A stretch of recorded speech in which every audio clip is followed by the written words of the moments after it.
Welcome to Life and Liberty Radio with David Householder. I'm Joshua Zay, and together, you and I are taking another step toward freedom, both spiritual and political. So get comfortable, breathe in, and ignite your imagination. Envision a society that is spiritually deep and truly free. It's easy if you try.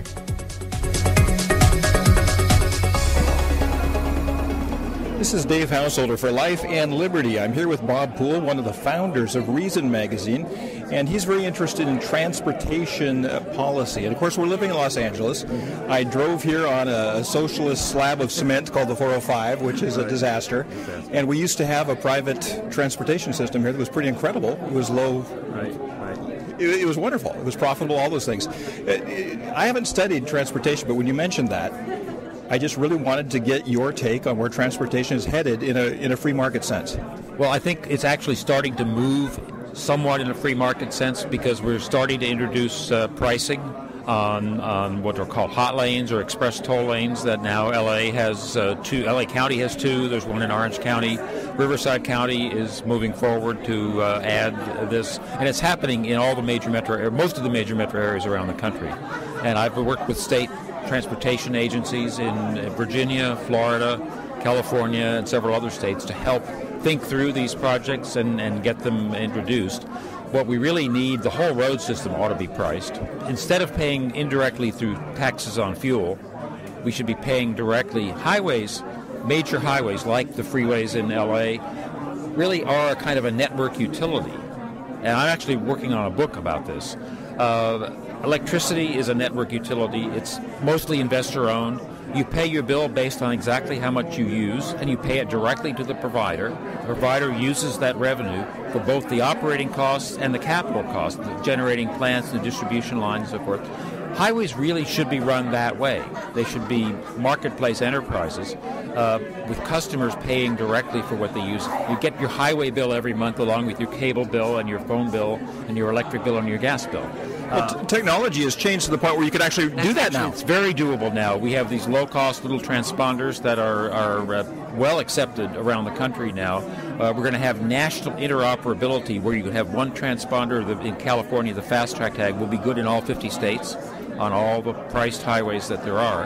And so I think we're on the dawn, potentially, of a major shift of at least road transportation more into the private sector and to market principles like financing up front, like railroads finance, they issue bonds, electric companies issue bonds. Highways should be bond financed, so when we have a need, you raise the money now and you pay it off over time, just as private sector does with big capital investment. Oh, exactly. Now, explain to our listener why that changes the whole incentivization of the whole, which is exactly what we need to do. Right. What we need to do is have the road utility be responsive to the customer's needs.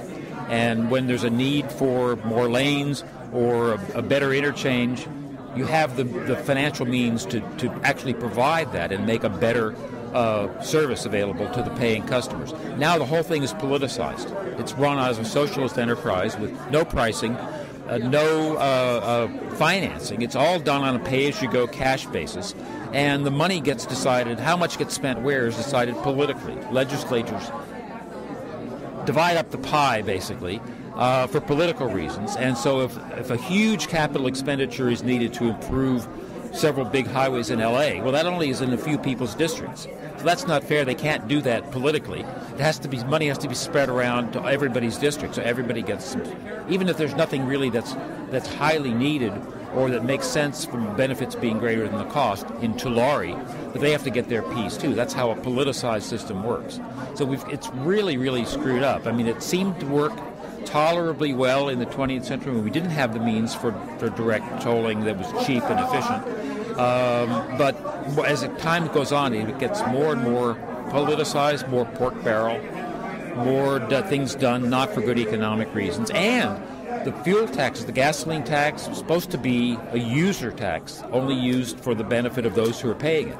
Well, a third of it today, on average in the United States, is used for non-highway purposes, for transit boondoggles that in most urban areas, given their spatial nature, don't make sense as they did in the early 20th century. So it's no longer even a user tax, it's a tax. And people realize it's a tax, and so they're opposed to increasing the amount. And so that means the highways get worse because the money, they're starved of investment. Well, and the planning, too, is done by committees that aren't incentivized to make for a good place for the freeway. There's no direct responsibility to the customers, as there is with electricity, with cable, telephone.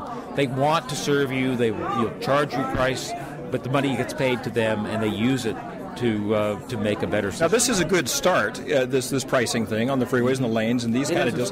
So, start is 2050, and what's the idea? What does it look like if things go really well? If things go really well, the whole major highway sector, anything that's limited access, where you only can get on and off in a few places, should be investor-owned utilities in various areas.